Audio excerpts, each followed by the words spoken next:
তাতে আপনি বংশ রক্ষা করতে পারবেন না।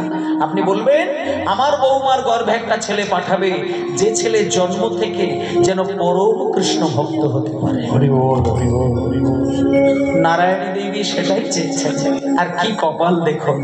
আমি একটা জিনিস অন্তত গ্যারেন্টি দিয়ে বলতে পারি,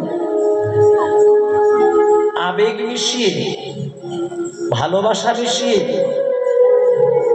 যদি কেউ ভগবানকে কিছু চায়, আমি গ্যারেন্টি দিলাম ভগবান সেই ভক্তের মনের আশা পূর্ণ করবেই করবে, কোনোদিন বিফল যাবে না।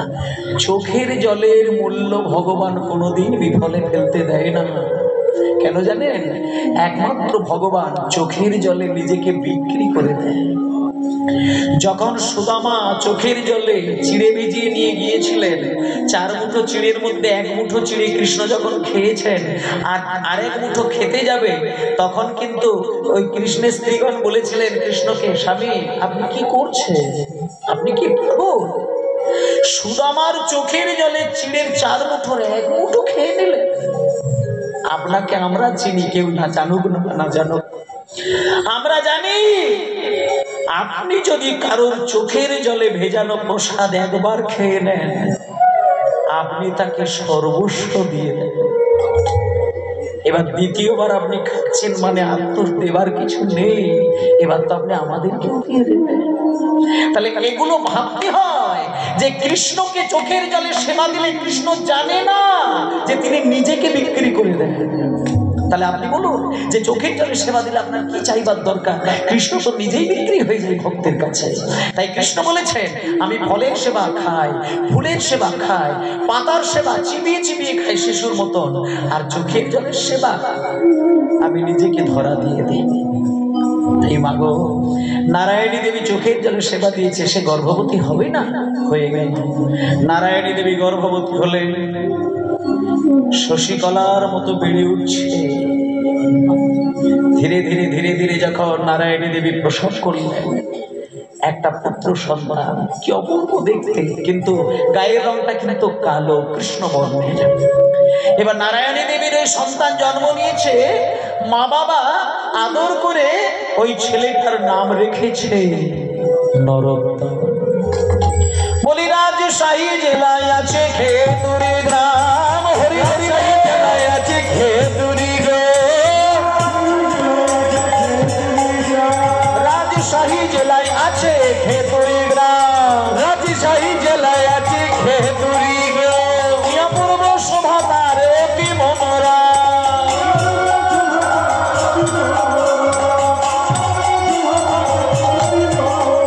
নরোত্তম জন্ম নিল কৃষ্ণানন্দের ঘরে, নরোত্তম জন্ম নিল কৃষ্ণানন্দের ঘরে।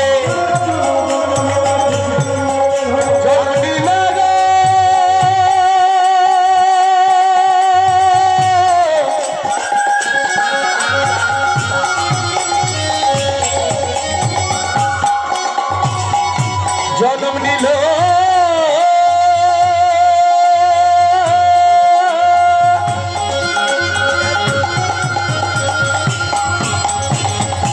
জন্ম নিল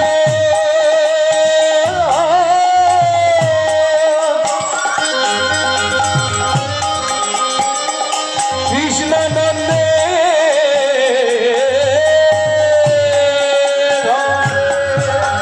নরোত্তম জন্ম নিল কৃষ্ণানন্দের ঘরে, নরোত্তম জন্ম নিল গৌরহরির ঘরে। আর মহাভাগ্যবতী নারায়ণীর উদরে,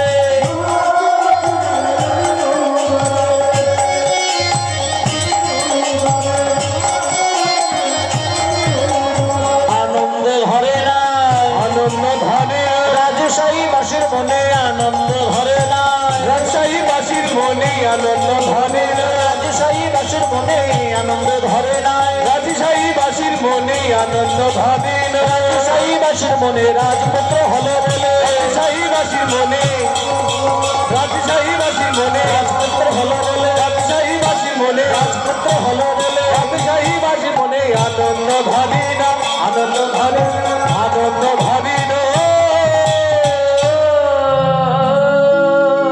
ব্যাস, আর দুঃখ কিসের? রাজামশাইয়ের ছেলে হয়ে গেছে মানে রাজামশাই আনন্দে মতমতহারা হয়ে গেল। এবার একটা কথা বলি, রাজামশাই ছেলে হয়েছে, মনে মনে চিন্তা করছে যে আমার একটা মাত্র ছেলে তো, আর আমার টাকা পয়সারও অভাব নেই, তাই ছেলেটাকে একটা বড় মাস্টারের কাছে দিয়ে লেখাপড়া শেখাবো। আর যেমন তেমন মাস্টারের কাছে কিন্তু আমি ছেলেকে পাঠাবো না। আমার ছেলেকে ডাক্তার, মাস্টার, উকিল, ব্যারিস্টার, ইঞ্জিনিয়ার কিন্তু আমি বানাতে চাই না। আমার ছেলেকে আমি একটা পণ্ডিত তৈরি করব। এই বলে ভক্তমণ্ডলী মায়েরা, ওই রাজশাহী জেলার মধ্যে সর্বশ্রেষ্ঠ জ্ঞানী মহাপণ্ডিত, যার নাম হলো কৃষ্ণদাস পণ্ডিত। দাঁড়া, বাবার নাম কৃষ্ণানন্দ দত্ত, আর যে মাস্টারের কাছে যাচ্ছে ওনার নাম হচ্ছে কৃষ্ণদাস পণ্ডিত। দেখতে দেখতে নরোত্তম 5 বছরের ছেলে হয়ে গেল, ছোট্ট ছেলে, 5 বছর বয়স। কিভাবে মিষ্টি মিষ্টি কথা বলা শুরু করছে, ছোট্ট ছোট্ট পায়ে হাঁটতে চেষ্টা করছে, আধো আধো ভাব। তা এইরকম ছেলেটাকে নিয়ে বাবা চিন্তা করলো আমি ওই পণ্ডিত মহাশয়ের বাড়িতে রেখে দিয়ে চলে আসবো। এই বলে মায়েরা ছেলেটাকে কোলে করে নিয়ে কৃষ্ণদাস পণ্ডিতের বাড়িতে রেখে দিয়ে একটা কথা বলে শুধু বাবা বিদায় নিলেন। বাবা ছেলেটাকে বসিয়ে দিয়ে গুরুদেবের দিকে তাকিয়ে বলছেন, মাস্টার মশাই আপনাকে একটা কথা বলি। এই ছেলের নাম নরোত্তম, আমার সন্তান। আপনাকে দায়িত্ব দিয়ে গেলাম, আপনি ছেলেটাকে পণ্ডিত তৈরি করে দেবেন। না না, আপনাকে একটা কথা বলি, আপনি চিন্তা করতে হবে না, আপনার যা কিছু অসুবিধা হবে আপনি আমাকে বলবেন, আপনাকে ভরিয়ে দেবো। আপনার অসুবিধা আমি রাখবো না, আপনাকে ভরিয়ে দেবো। এবার যখনই বাবা চলে এলেন, ছেলেটাকে সামনে ডেকে নিয়ে মাস্টার মশাই কি বলছেন দেখো। এই প্রজন্মের মাস্টার মশাই আর তখনকার দিনের মাস্টার মশাই, বিশেষ করে আবার কৃষ্ণদাস পণ্ডিতের কথাটা শুনুন। কৃষ্ণদাস পণ্ডিত বলছেন, খোকা একটা কথা বলবো, তুমি রাজার ছেলে হয়েছে বলে যেন এইরকম একটা চিন্তা করে ফেলো না যে তোমাকে আমি আদর দেব আর এই গরিব দুঃখীদের ছেলেগুলোকে শুধু ছড়ি পেটা করব। এটা তুমি ভেবো না। আমার কাছে লেখাপড়া শিখতে এসেছো মানে আমি তোমাকে একটা পরীক্ষা নেব, সেই পরীক্ষায় যদি পাশ করো তবে তুমি এখানে বসবে, নচেত তুমি এখানে বসতে পারবে না। বাচ্চা ছেলেটা বলছেন, বাবা ঠাকুর আপনি আমার পরীক্ষা দেবেন? আচ্ছা আমি প্রস্তুত, আপনি বলুন আপনি কি পরীক্ষা করতে চান, আমি তৈরি আছি। ও তুমি তৈরি আছো? তাহলে শোনো। আচ্ছা তোমার মা বাবা অঙ্ক শিখিয়েছেন? হ্যাঁ বাবা ঠাকুর আমি অঙ্ক সব জানি, বাবা আমাকে অঙ্ক সব শিখিয়েছে। আচ্ছা বেশ, তাহলে তোমার পরীক্ষাটা আমি বেশি কঠিন পরীক্ষা নিতে চাই না, তোমার শুধু একটাই পরীক্ষা, ওই যে ক খ গ ঘ উঙ, তারপরে কি বলুন, চ বর্গীয় জ ছ হবে। আচ্ছা সাপু লেগে ছোট, তাহলে চ ছ বর্গীয় জ ঝ ইঙ। এবার এই যে এক এক করে সব হচ্ছে, তাই এবার নরোত্তম বলছে তোমাকে অত শত করতে হবে না, তুমি ক দিয়ে একটা লাইন কবিতা বলবে, খ দিয়ে একটা লাইন কবিতা বলবে, গ দিয়ে একটা লাইন কবিতা বলবে, আর কি ঘ দিয়ে একটা লাইন কবিতা বলবে। ব্যাস 4টা লাইনের কবিতা শুনিয়ে দাও, ব্যাস তোমার পরীক্ষা শেষ। আচ্ছা এইবার আপনাকে বলি, ক খ দিয়ে কবিতা বলতে বলা দরকার নেই, শব্দ বলতে বলবো, দেখবেন 5 বছরের ছেলেকে শব্দ বলি শুনি। একটু কি কয়ে কি হয়, জোরে বলে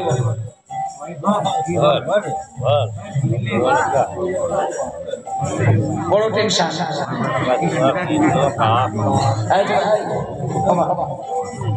এই আমার 5 বছরের ছেলেকে বলছি, এই বলটু কয়ে কি হয়?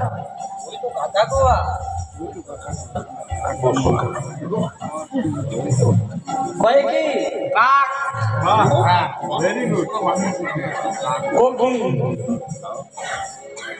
কয়েকা। আচ্ছা বেশ, তাহলে কেউ বলছে কোকিল, কেউ বলছে কাক, কেউ বলছে কাকাতুয়া, এটা শব্দের কথা হলো। কিন্তু নরোত্তমকে শব্দ বলে না, নরোত্তমকে কি বলেছে? কবিতা। এবার নরোত্তম 5 বছরের ছেলে যখনই কবিতা বলার কথা বলেছে, নরোত্তম সঙ্গে সঙ্গে না চোখটা বন্ধ করে মা বাবাকে একটু স্মরণ নিয়ে নিয়েছে। এবার মা বাবাকে স্মরণ নিয়ে নেওয়ার পরে হঠাৎ করে গুরুদেব এসে দাঁড়িয়েছিল, গুরুদেবকে প্রণাম করে নিয়েছেন। প্রণাম করে নিয়ে সুন্দর একটা কবিতা তার মাথায় এসে গেল। কয়ে কলি যুগে শ্রীকৃষ্ণ চৈতন্য অবতার, হরি হরি রে।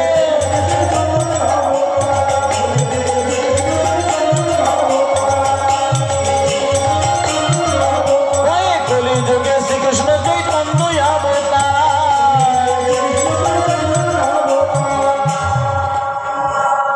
গানের সঙ্গে না, ক্ষয়ে খেলিবার প্রবন্ধে কইলেন খোল করতা।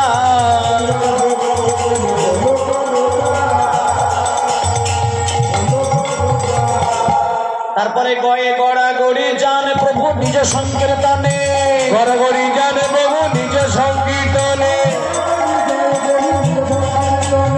গড়া গড়ি যায় প্রভু নিজ সংকীর্তনে। ঘরে ঘরে হরি নাম দেন সর্বজনে, ঘরে ঘরে হরি নামে দিল সংকীর্তনে। উচ্চ স্বরে গান প্রভু জীবের লাগিয়া,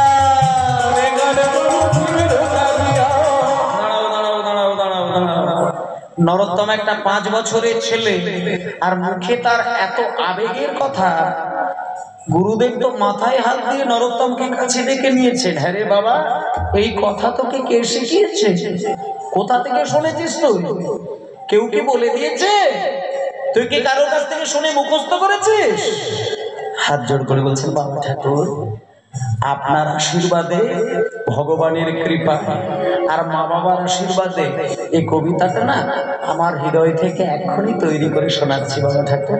বাহ বাহ বাবা, শোনো, এত সুন্দর কবিতা যখন তুমি শোনাতে পেরেছো, আমি একটা জিনিস অন্তত প্রমাণ হয়ে গেছে যে তুমি মায়ের গর্ভে যতদিন ছিলে সেইখান থেকেই তুমি শিক্ষা অর্জন করে পণ্ডিত হয়েই তুমি পৃথিবীতে জন্ম নিয়েছো। হরি বল। আমার কাছে শেখানোর মতন কোনো বিদ্যা নেই, তবে হ্যাঁ যতটুকু পারবো রয়েছে আমার ঘটে আমি তোমাকে দেবার চেষ্টা করবো। এই বলে মায়েরা কতদিন লেখাপড়া শিখলো জানেন? বেশি দিন নয়, মাত্র 1 বছর লেখাপড়া শিখলো। আর কত বছর বয়সে লেখাপড়া শিখতে গেছিল? 5 বছর বয়সে। আর 1 বছর লেখাপড়া শিখলো, বয়সটা কত হলো? 6 বছর। 6 বছরের ছেলেটা যখন বড় বড় ভাগবতের কথা, গীতার কথা, বেদের কথা, এইসব কথাগুলো বলতে শুরু করেছে, বাবা ঠাকুর মানে গুরুদেব অবাক হয়ে গিয়ে বলছে তো পণ্ডিত হয়ে গিয়েছে। একজনকে কোলে বসিয়ে ডেকে নিয়ে বলছে, খোকা আমার কাছে আচ্ছা আমি তোকে একটা কথা বলি, আমার কাছে যা বিদ্যা ছিল আমি সব দিয়ে দিচ্ছি, আর আমি শেখাতে পারবো না, তবে তুই হতে পারিস ছোট, আমি তোকে আশীর্বাদ করলাম, তুই মহাপণ্ডিত হবি। আর আমি শেষ কথাটা বলে দিই, যেটা আমি এর আগে কাউকে বলি না, তোকে আমি বলে দিচ্ছি, গোপন কথা, মন দিয়ে শোন। তুই বাড়িতে যাবি, মাকে প্রণাম করবি আর বাবাকে প্রণাম করবি। যখন মা বাবাকে প্রণাম করবি, তারপরে মা বাবাকে এক জায়গায় দাঁড় করিয়ে রেখে আমি তোকে শিখিয়ে দিলাম, হাত জোড় করে আজকেই গিয়ে বলবি, মা বাবা আপনারা আমাকে অনুমতি দিন, আমি পদ্মা নদীর জলে স্নান করব।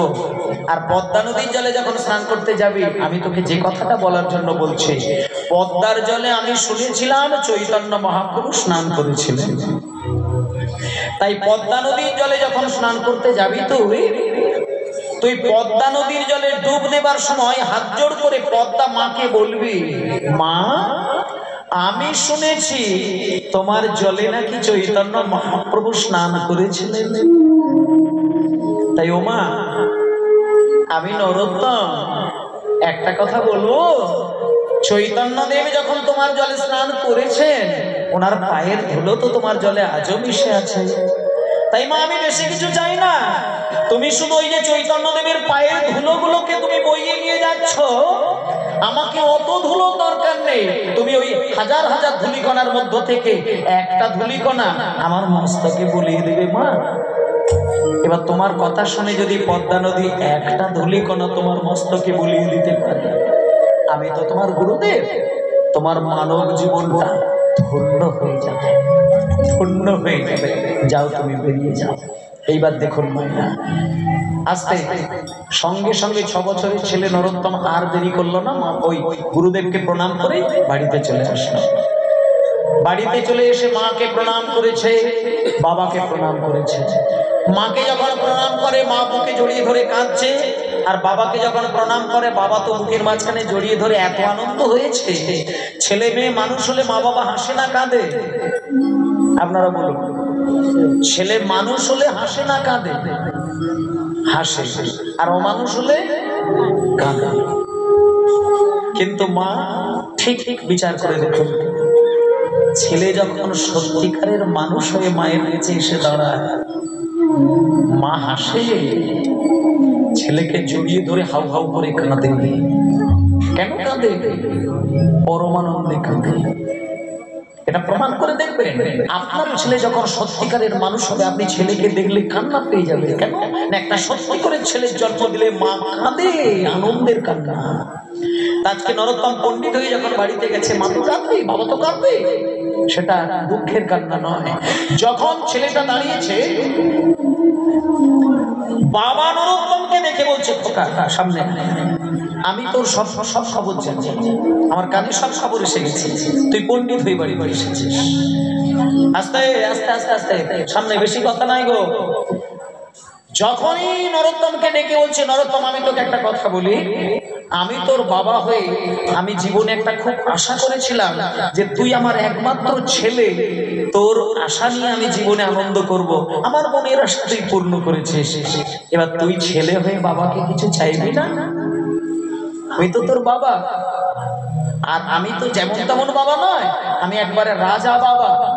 তা আমার মতন একজন রাজা বাবার সামনে দাঁড়িয়ে তুই একটা সন্তান হয়ে বল, মন খুলে বল, মন খুলে বলে দে কি চাস, আমি তোকে আজকে সব দিয়ে দেব, বল তুই কি চাস।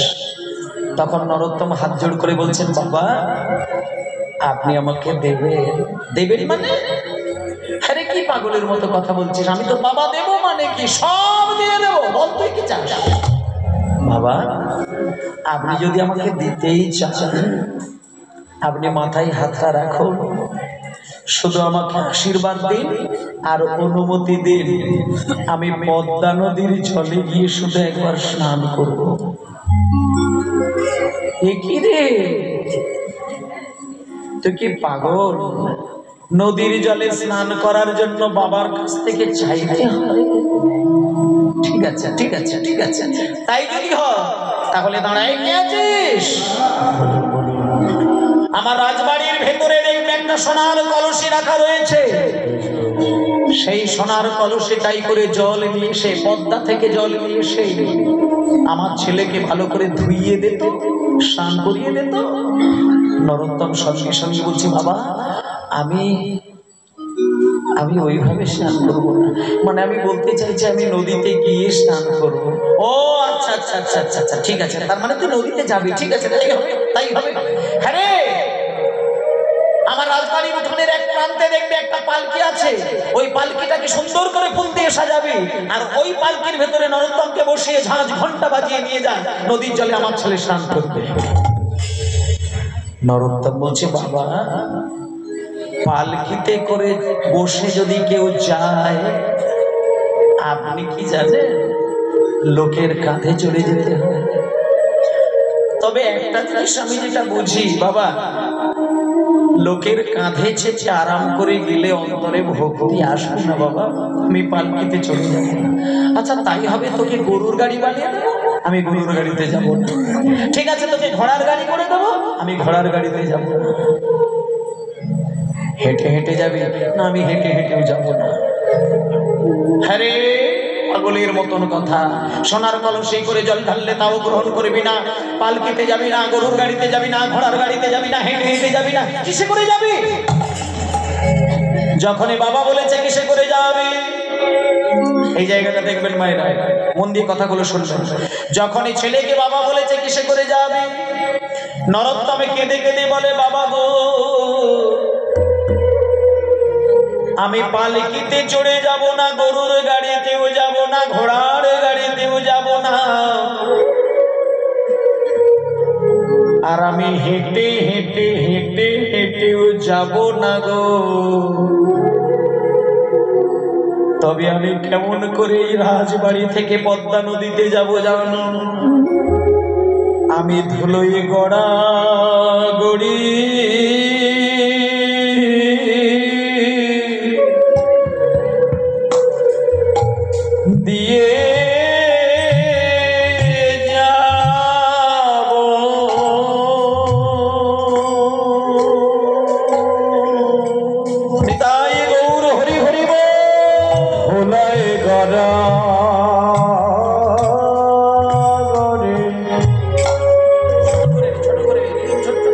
গড়গড়ি দিয়ে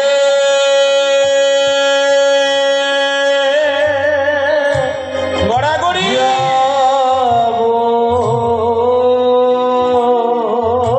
ভক্তের পদ ধুলাই অঙ্গে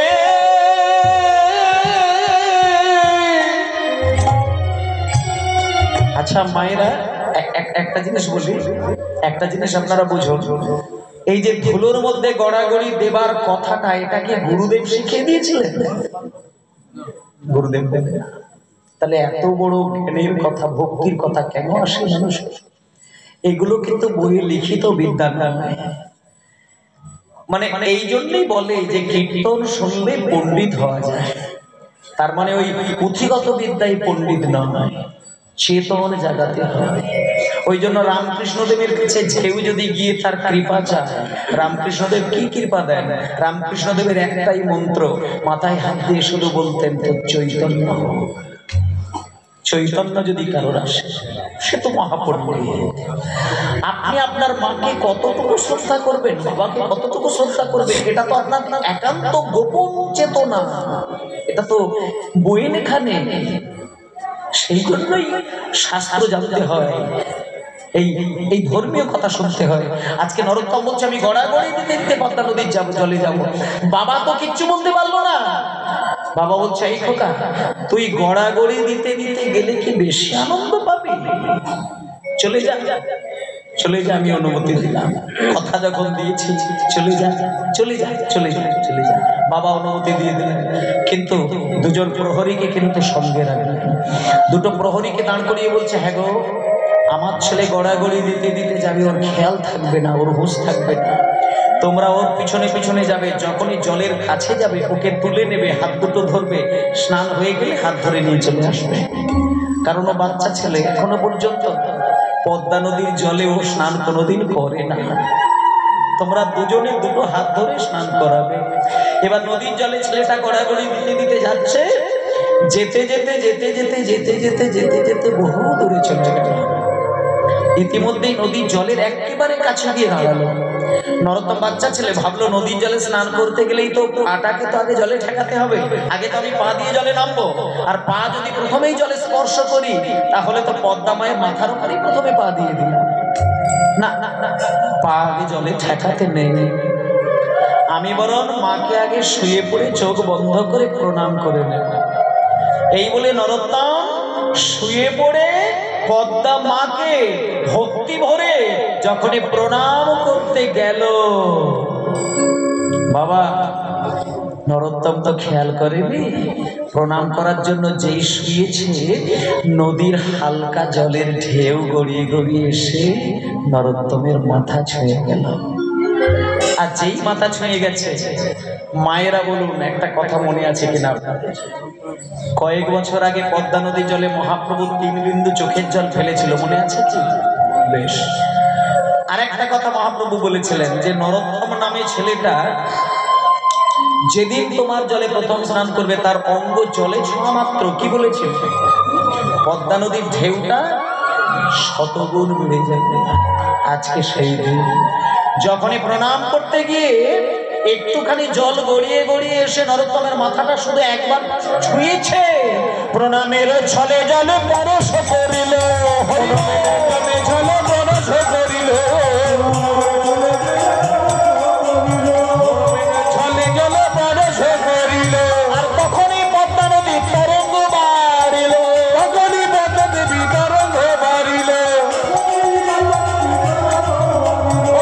তরঙ্গ বাড়িল, তরঙ্গ বাড়িল, তরঙ্গ বাড়িল, তরঙ্গ বাড়িল, নরোত্তমের ছোঁয়া পেয়ে তরঙ্গ বাড়িল, নরোত্তমের ছোঁয়া পেয়ে তরঙ্গ বাড়িল,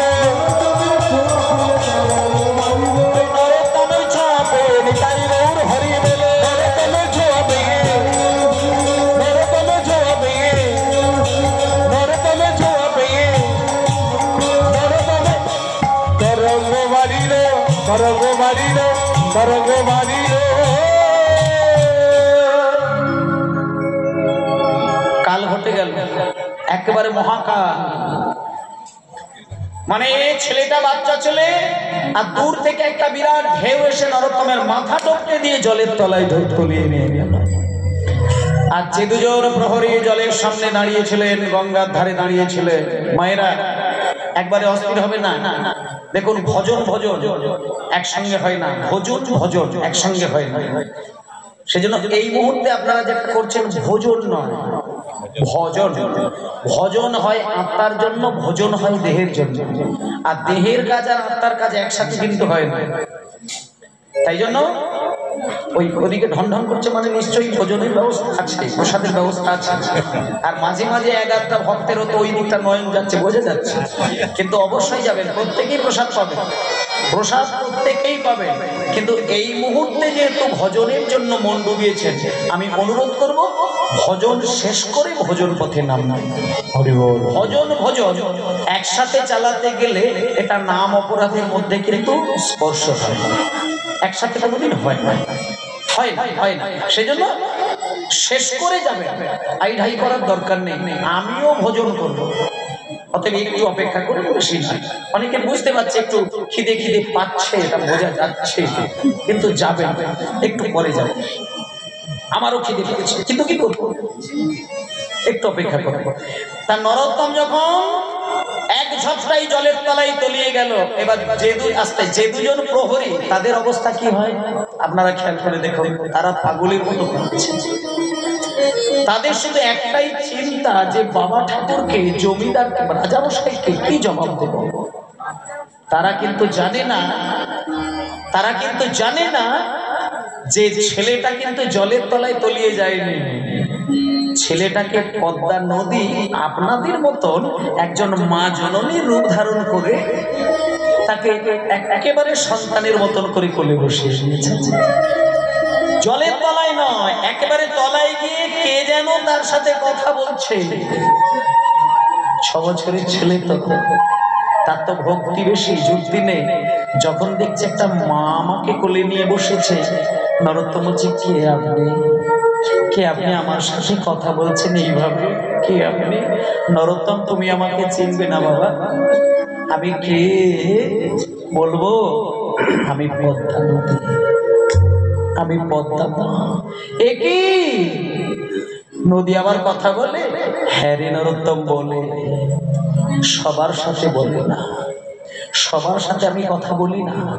পরম কৃষ্ণ ভক্তকে যদি আমার জলের কাছে কাউকে পায়, তাকে আমি এইভাবেই কোলে করে নিয়ে কথা বলি। নরোত্তম তখন বলছেন, মা তুমি যখন আমাকে দেখাই দিলে, আমি তোমাকে একটা জিনিস চাইবো, তুমি দেবে? তুমি চৈতন্য মহাপ্রভুর চরণ ধুলো আমাকে একটু হৃদয়ে বুলিয়ে দেবে? তখন পদ্মা নদী বলছে, নরোত্তম রে, আমার জলে মহাপ্রভুর চরণ ধুলো মিশে আছে, এ তো তোকে দেবার জন্য নয়, এ তো জগতে যে কেউ এসে চাইলে তাকে আমি দান করি। কিন্তু তোর জন্য মহাপ্রভু কি যে রেখে গেছে তা তুই জানিস নাই। এতদিন ছিলাম আমি গৌর প্রেমে ধনে ধনী, আর আজকে সেই প্রেমে তোর হৃদয়ে মাখিয়ে দিয়ে আমি হব প্রেমের কাঙালিনী। এই বলে মায়েরা, এইবার আপনারা বুঝে গেলেন সেই 3 বিন্দু নয়নের জল পদ্মা নদী নরোত্তমকে তার বক্ষ মাঝে রেখে সন্তানের মতন করে আদর দিতে দিতে সেই 3 ফোঁটা নয়নের প্রেম আজকে নরোত্তমের হৃদয়ে বুলিয়ে দিলেন। হরি বল। আর যখনই নরোত্তমের হৃদয়ে বুলিয়েছে, যে নরোত্তম এতক্ষণ হেসে হেসে কথা বলছিল, সেই নরোত্তমের চোখ থেকে কৃষ্ণ প্রেমের ধারা। আর গায়ের রংটা কি ছিল বলেছিলাম? কৃষ্ণবর্ণে। কিন্তু সেই ছেলেটা গৌরাঙ্গের প্রেম পাবার পরে আর কৃষ্ণবর্ণের নয়, সোনার মতো অঙ্গের বর্ণ হয়ে গেল। হরি বল, হরি বল, হরি বল। পদ্মা নদী ছেলেটাকে জড়িয়ে ধরে কাঁদছে, নরোত্তম মাকে জড়িয়ে ধরে কাঁদছে, কেউ কাউকে ছাড়তে চায় না। তখন পদ্মা নদী বলছে, এই নরোত্তম, এখানে বেশিক্ষণ থাকা যায় না রে বাবা, চলে যা, চলে যা, চলে যা। যখনই পদ্মাকে পা করে জলের উপরে উঠিয়ে দিয়েছে, নরোত্তম ফর্সা হয়ে গেছে, টুকটুকে ছেলেটা জল থেকে আসছে। দুজন প্রহরী তখন আচার কাচার খাচ্ছিল, তারা এগিয়ে গিয়ে দেখি এই খোকা, এই খোকা, কি নাম তোর রে? সামনে কি নাম তোর? তুই কোথা থেকে এসেছিস? তোমরা আমায় চিনতে পারছো না? আমাকে তোমরা ভুলে গেলে? আমি তো তোমাদের ওই রাজার ছেলে, আমি তো সেই নরোত্তম। নরোত্তম? হ্যাঁ, আমি তো নরোত্তম। তুমি কোথায় ছিলে? বলি এতক্ষণ তুমি কোথায় ছিলে বলো? নরোত্তম বলছে আমি কোথায় ছিলাম? শুনলে তোমরা? শুনবে? কাছে এসো। যেমন ডুবুরিরা সমুদ্রের তলায় ছুটে যায় দামি দামি রত্ন তুলে নিয়ে আসার জন্য, আর আজকে আমি পদ্মা নদীর একেবারে গভীরে একেবারে তলায় গিয়েছিলাম, আমিও সেইখান থেকে রত্ন নিয়ে এসেছি, প্রেম রত্ন। তোমরা কি আমার থেকে ওই প্রেম রত্ন নিতে চাও? নেবে? যদি নিতে চাও দূরে দাঁড়িয়ে থেকো না, আমার কাছে এসো, আমার কাছে এসো, একবার খানি আমার কাছে এসো, আমার সেই প্রেম রত্নের একটুখানি কণা তোমাদের দেব। এসো এসো এসো এসো ভাই,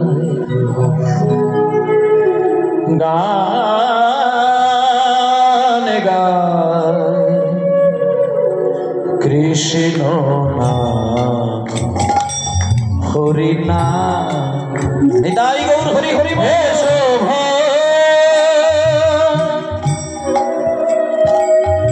গানে গায় কৃষ্ণ নাম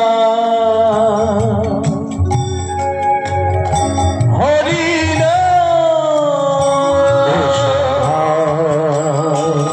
গানে গায় কৃষ্ণ নাম হরি নাম।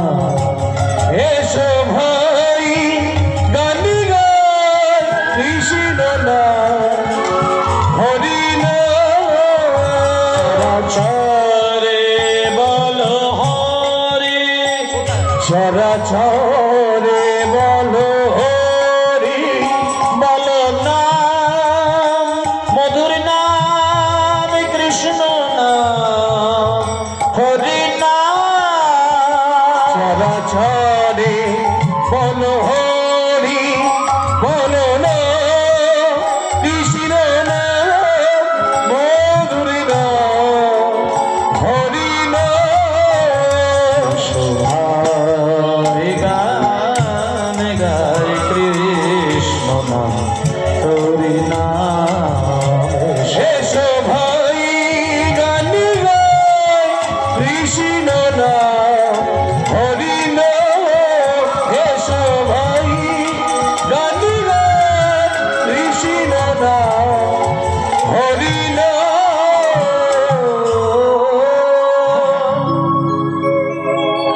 বাড়িতে এসে নরোত্তম কারোর দিকে না তাকিয়ে ওই যে বাবা দাঁড়িয়েছিল বাবার কাছে এসে দুম করে আছাড় খেয়ে পড়লো।